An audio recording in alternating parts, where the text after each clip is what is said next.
The Lord said to Moses, If anyone sins and is unfaithful to the Lord by deceiving his neighbor about something entrusted to him, or left in his care, or stolen, or if he cheats him, or if he finds lost property and lies about it, or if he swears falsely, or if he commits any such sin that people may do, when he thus sins and becomes guilty, he must return what he has stolen or taken by extortion, or what was entrusted to him, or the lost property he found, or whatever it was he swore falsely about.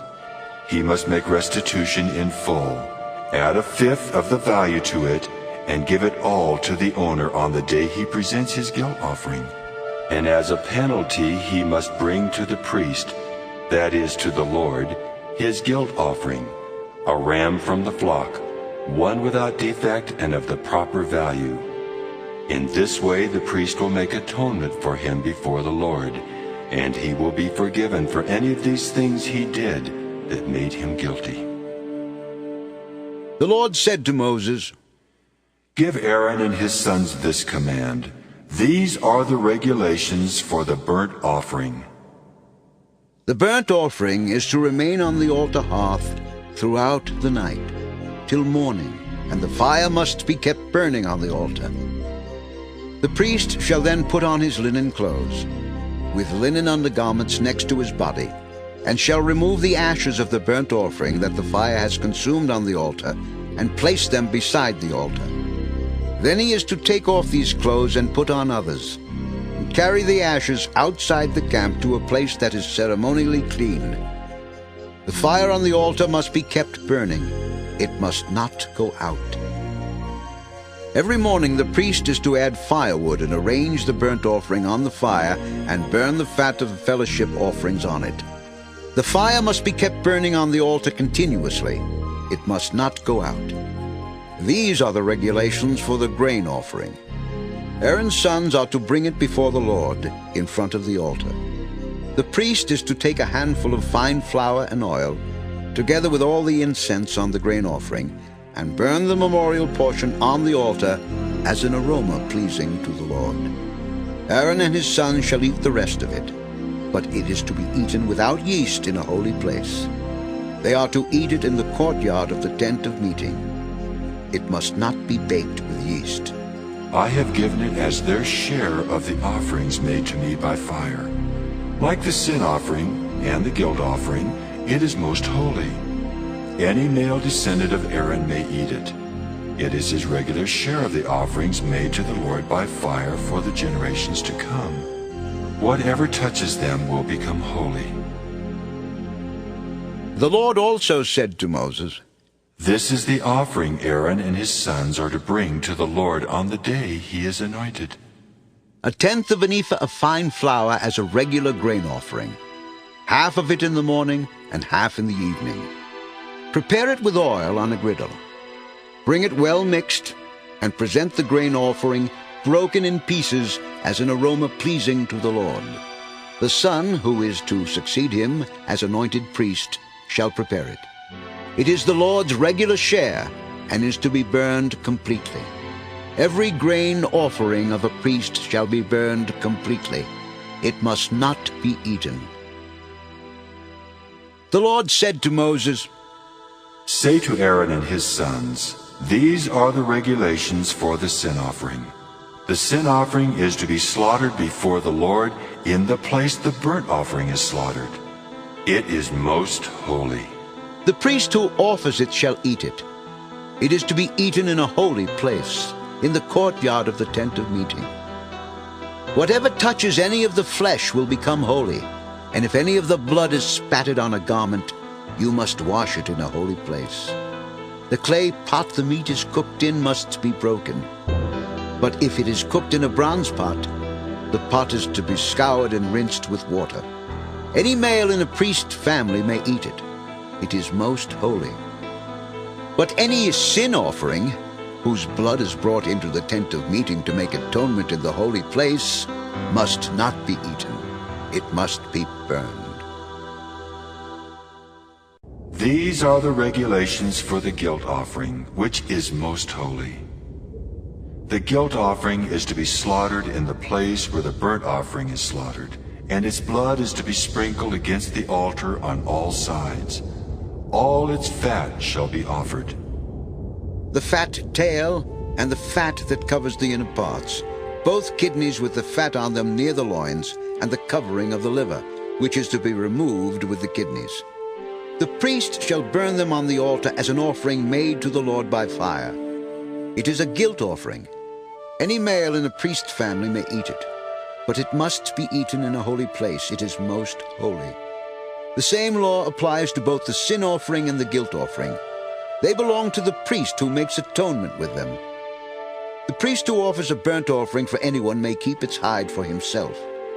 Every grain offering baked in an oven or cooked in a pan or on a griddle belongs to the priest who offers it.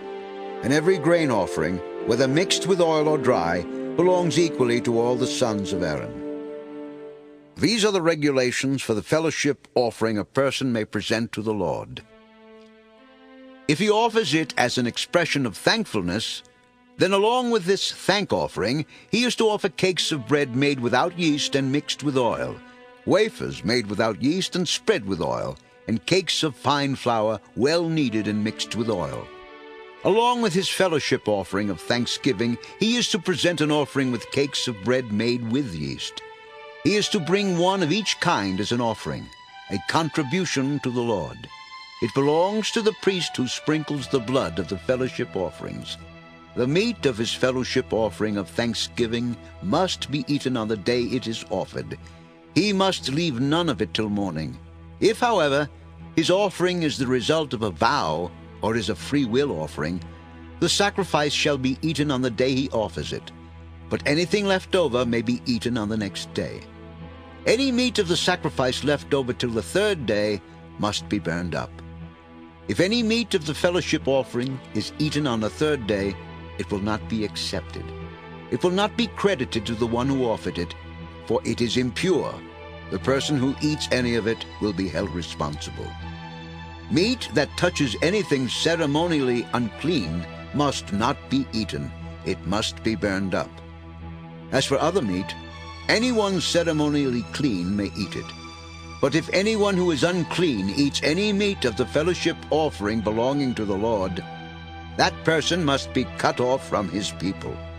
If anyone touches something unclean, whether human uncleanness or an unclean animal or any unclean detestable thing, and then eats any of the meat of the fellowship offering belonging to the Lord, that person must be cut off from his people.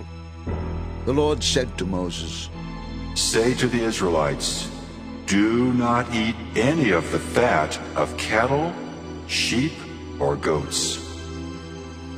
The fat of an animal found dead or torn by wild animals may be used for any other purpose, but you must not eat it. Anyone who eats the fat of an animal from which an offering by fire may be made to the Lord must be cut off from his people. And wherever you live, you must not eat the blood of any bird or animal. If anyone eats blood, that person must be cut off from his people. The Lord said to Moses, Say to the Israelites, anyone who brings a fellowship offering to the Lord is to bring part of it as his sacrifice to the Lord. with his own hands he is to bring the offering made to the Lord by fire. He is to bring the fat, together with the breast, and wave the breast before the Lord as a wave offering. The priest shall burn the fat on the altar, but the breast belongs to Aaron and his sons. You are to give the right thigh of your fellowship offerings to the priest as a contribution. The son of Aaron who offers the blood and the fat of the fellowship offering shall have the right thigh as his share. From the fellowship offerings of the Israelites, I have taken the breast that is waved and the thigh that is presented, and have given them to Aaron the priest and his sons as their regular share from the Israelites. This is the portion of the offerings made to the Lord by fire that were allotted to Aaron and his sons on the day they were presented to serve the Lord as priests. On the day they were anointed, the Lord commanded that the Israelites give this to them as their regular share for the generations to come. These then are the regulations for the burnt offering, the grain offering, the sin offering, the guilt offering, the ordination offering, and the fellowship offering, which the Lord gave Moses on Mount Sinai, on the day he commanded the Israelites to bring their offerings to the Lord in the desert of Sinai. At that time, the kingdom of heaven will be like 10 virgins who took their lamps and went out to meet the bridegroom. 5 of them were foolish, and 5 were wise. The foolish ones took their lamps, but did not take any oil with them. The wise, however, took oil in jars along with their lamps. The bridegroom was a long time in coming, and they all became drowsy and fell asleep. At midnight, the cry rang out, "Here's the bridegroom, come out to meet him!" Then all the virgins woke up and trimmed their lamps. The foolish ones said to the wise, "Give us some of your oil, our lamps are going out." "No," they replied, "there may not be enough for both us and you. Instead, go to those who sell oil and buy some for yourselves." But while they were on their way to buy the oil, the bridegroom arrived. The virgins who were ready went in with him to the wedding banquet, and the door was shut. Later the others also came. "Sir, sir," they said, "open the door for us." But he replied, "I tell you the truth, I don't know you. Therefore, keep watch, because you do not know the day or the hour.